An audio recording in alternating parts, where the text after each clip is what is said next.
Free bus పథకాన్ని ఇవాళ CM Chandrababu Naidu ప్రారంభించారు.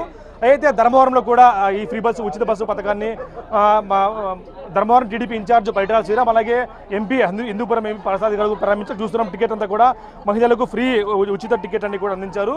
ధర్మవరం నుంచి ఏదైతే చూస్తూ ఉన్నాం 30 రూపాయల టికెట్ ధరని ప్రభుత్వం 30 రూపాయలు చెల్లించింది. వినియోగదారులకు మాత్రం ఎటువంటి రాయితీతో కలుపు జీరో ఫేర్ టికెట్ విధానం కూడా తీసుకొచ్చారు. ఎంతో మహిళలకు ఎంతో ఉపయోగం ఉండే అవకాశం ఉంది. ఎందుకంటే డైలీ వెళ్ళే మహిళలకు అలాగే బంధువులు ఇళ్ళకి అది లేదా ఇతర వెళ్ళే మహిళలకు వచ్చే ఉపయోగం ఉండని చెప్తారు. అసలు మనతో మాట్లాడుకొచ్చిన మహిళలు ఉన్నారు. అమ్మ ఏం చెప్తారు? జీరో టికెట్ అనేక హామీలు అమలు చేస్తారు మీకు సీఎం గారు, ఏం చెప్తారమ్మా మీరు? మహిళలని ఎక్కడైతే గౌరవిస్తారో అక్కడ దేవతలు కొలువు ఉంటారు అంటారు కదా, దానికి నిదర్శనము నారా చంద్రబాబు నాయుడు గారు, అలాగే మాకు ఇక్కడ నియోజకవర్గం ఇన్ఛార్జ్ అయిన పరిటాల శ్రీరామన్న గారు. కాబట్టి స్త్రీశక్తి అనే టికెట్ని దీనికి పేరు పెట్టి మా మహిళలకి ముందుగా గౌరవం ఇచ్చి మాకు మహిళలకి ఎటువంటి ఇబ్బంది లేకుండా ఎక్కడైనా ప్రయాణం చేసేటప్పుడు సేఫ్టీగా ఉంటూ అలాగే మాకు ఏదైనా కూడా ముందస్తు ఖర్చుల భారం తగ్గుతుంది. ఆర్థికంగా ముందుకు సాగాలంటే దానికి ముఖ్యంగా మహిళని గుర్తించేది కేవలం నారా చంద్రబాబు నాయుడు గారు. దీప పథకం కింద గ్యాస్ సిలిండర్ ఫ్రీగా ఇస్తున్నారు, 3 గ్యాస్ సిలిండర్లు, డ్వాక్రా సంఘాలు పెట్టారు. ఇవాళ ఫ్రీ బస్సు కూడా ఎలా అనిపిస్తుంది మీకమ్మా? చాలా ఆనందంగా ఉంది. మాకు సీఎం గారిని గెలిపించుకున్నందుకు మేము చాలా సంతోషపడుతున్నాము. ఇలాగే సార్ కూడా ఎక్కువ మమ్మల్ని మహిళల్ని ఇంకా గుర్తించి మమ్మల్ని ముందుకు తీసుకుని వెళ్తారని ఖచ్చితంగా మేము నమ్ముతున్నాము. మరికొంత మహిళలు మాట పంచిద్దాం కొంచెం ఎలా ఉందనేది కూడా. ఎలా అనిపిస్తుంది ఇట్లా ఫ్రీ బస్సు కానీ డ్వాక్రా సంఘాలు కానీ దీప పథకం కింద మీకు గ్యాస్ ఫ్రీగా ఇస్తున్నారు, ఎలా అనిపిస్తుంది మీకు? సీఎం గారికి ఏం చెప్తారమ్మా? ముందుగా మన చంద్రబాబు నాయుడు గారికి మన ధన్యవాదాలు.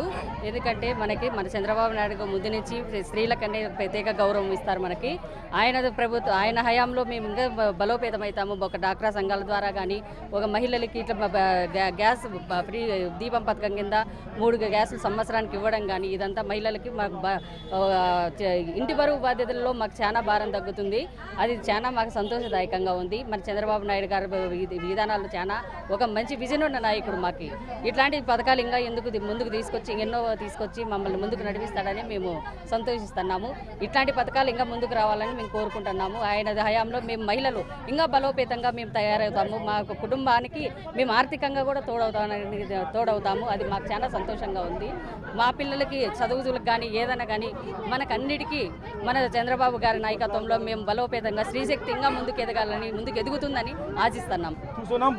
బస్సు మొత్తం కూడా ఒకటే వినిపిస్తుంది, జై బాబు జై బాబు అంటూ కూడా మహిళలంతా ఎంతో ఆనందంగా ఉన్న పరిస్థితి. మనతో మాట్లాడేందుకు తమ్ముడు టీడీపీ ఇన్ఛార్జ్ పరిటాల శ్రీరామ్ గారు ఉన్నారు, మాట్లాడుతున్నారు. సరే ఏం చెప్తారు? ఇవాళ బస్సు రాష్ట్రం అంతా ఒకటే నినాదం, జై బాబు జై బాబు, ఉచిత బస్సు ప్రయాణము, అలాగే ఈ నెలలో అన్నదా సుఖీభవ, చేనేతలకు మరో డబ్బులు విడిచే పథకము, అలాగే మహిళలకు దీప పథకం కూడా అమలు చేసిన ఇప్పటికే. ఏం చెప్తారు దీని గురించి? ఈరోజు ఏవైతే మొత్తం పథకాలు సూపర్ 6లో పథకాలు ఏవైతే చెప్పున్నారో అండి, అది కాకోకుండా ప్రాంతీయ పరిస్థితులను బట్టి కూడా ఏవైతే పథకాలు కానీ లేకుంటే హామీలు కానీ ఇచ్చున్నారో అవన్నింటినీ పూర్తి స్థాయిలో నెరవేర్చడం అనేది చంద్రబాబు నాయుడు గారు సక్సెస్ అయ్యారనే విషయాన్ని మనం చూసుకోవాలి. ఈరోజు ఎక్కడే కానీ కక్షపూరిత రాజకీయాలు లేకోకుండా ఈరోజు పింఛన్లు చూసాము. గవర్నమెంట్లు మారంగానే పింఛన్లు బీకేశారు, పథకాలు రాకుండా చేశారు. కానీ ఇక్కడ ఎవరికి ఇబ్బంది లేకోకుండా ప్రతి ఒక్కరికి గవర్నమెంట్ నుంచి జరగాల్సిన లబ్ధి పూర్తి స్థాయిలో జరిగేటట్టుగానే నిర్ణయాలు అదే రకంగా ఉన్నాయి. ఈరోజు ఇదే బస్సే చూసాం, ఇందులో మహిళలు కూర్చొని ఉంటారు. ఇందులో ఏ పార్టీకి సంబంధించిన వాళ్ళని అడగరు, ఏ క్యాస్ట్ అని అడగరు, ఏ కులం అని లేకుంటే ఏ మతం అని అడగరు. ఎవరైనా సరే మహిళ అయి ఉంటే వారికి పూర్తి స్థాయిలో ఉపయోగపడాలి గవర్నమెంట్ అనే ఒక నిర్ణయాన్ని తీసుకున్నారు. తెలుగుదేశం కానీ కూటమి కానీ ప్రభుత్వం కానీ తీసుకునే ప్రతి నిర్ణయము ఇదే రకంగానే ఉంది. ఈరోజు అన్నదాత సుఖీభావ చూసాం. ఎక్కడ ఏ రైతుని ఏ పార్టీ అని అడిగింది లేదు, లేకుంటే ఏ ప్రాంతం వాడు అడిగింది లేదు, ఏ నాయకుని ఇష్టపడతామని అడిగింది లేదు. ప్రతి రైతుకు ఉపయోగపడేటట్టుగానే ఈరోజు ఆ కార్యక్రమాన్ని కూడా చేపట్టడం జరిగింది. మన తల్లికి వందనం చూసాము, సేమ్ అదే రకంగానే ఎంతమంది పిల్లలు ఉంటే అంతమందికి కానీ అందులో తెలుగుదేశం వాళ్ళకి పడింది, సిపిఐ వాళ్ళకి పడింది, వైఎస్ఆర్ వాళ్ళకి కూడా పూర్తి స్థాయిలో డబ్బులు పడిన పరిస్థితిని కూడా మనం చూస్తున్నాము. సో ఈ రకంగా ఏదో ఒక మంచి వాతావరణాన్ని మనం కలిగించాలి రాష్ట్రంలో. ఆ మంచి వాతావరణం వస్తేనే రాష్ట్రం అభివృద్ధి చెందుతుంది. ప్రజల్లో ఆ కల్మషం అనే దాన్ని తొలగించాలి అనే దాంట్లోనే మొట్టమొదటిగా చంద్రబాబు నాయుడు గారు ఒక మంచి నిర్ణయంతో ఈరోజు ముందుకు వస్తున్నారు. దానికి కూటమి ప్రభుత్వం మిగతా 2 పార్టీలు కూడా పూర్తి స్థాయిలో మద్దతు తెలుపుతూ ఆయనతో పాటు ఆయన తీసుకునే నిర్ణయాలకి కలిసి వస్తున్నందుకు చాలా ఆనందంగా ఉందండి.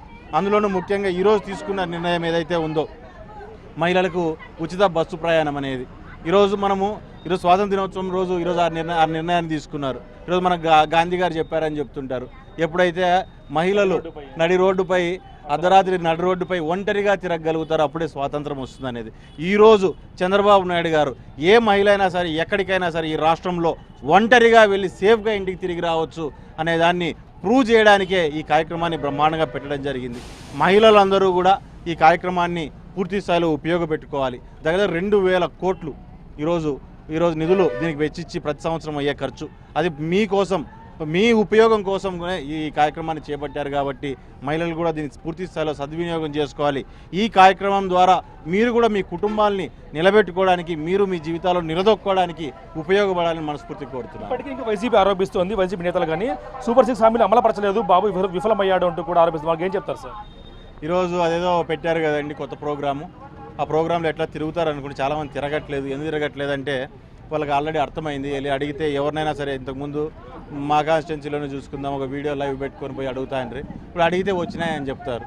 మొన్న పాపం పులివెందుల్లో కూడా అదే రకంగానే మొత్తం వైఎస్ఆర్ లీడర్లందరినీ కూడా వేయడం జరిగింది. వాళ్ళందరూ ఇదే రకంగానే ఏదో జరిగిపోయింది అని చెప్పి చూపించడానికి రాష్ట్రంలో ప్రూవ్ చేయాలని పులివెందుల ఎలక్షన్లో కూడా ప్రయత్నం చేశారు. అక్కడికి వెళ్ళి అడగంగానే పథకాలు వస్తున్నాయంటే ప్రతి ఒక్కరు వస్తున్నాయనే చెప్పారు, కానీ రాలేదని చెప్పి ఎవరూ చెప్పలేదు.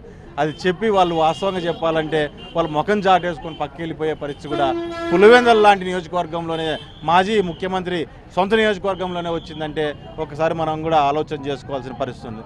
ఈరోజు ప్రజలు కాదు, వైఎస్ఆర్ నాయకులు కూడా ఆలోచనలో పడిపోయే పరిస్థితి ఉంది ఈ పద్ధతిని చూసి. కానీ రాజకీయ పరంగా వాళ్ళు చేయాల్సిన ఎన్నైనా సరే వాళ్ళు ఇవి చేయొచ్చు, కానీ వాస్తవంగా ప్రజల్లోకి వెళ్తే వాళ్ళకు కూడా పూర్తి స్థాయిలో అర్థమవుతుందని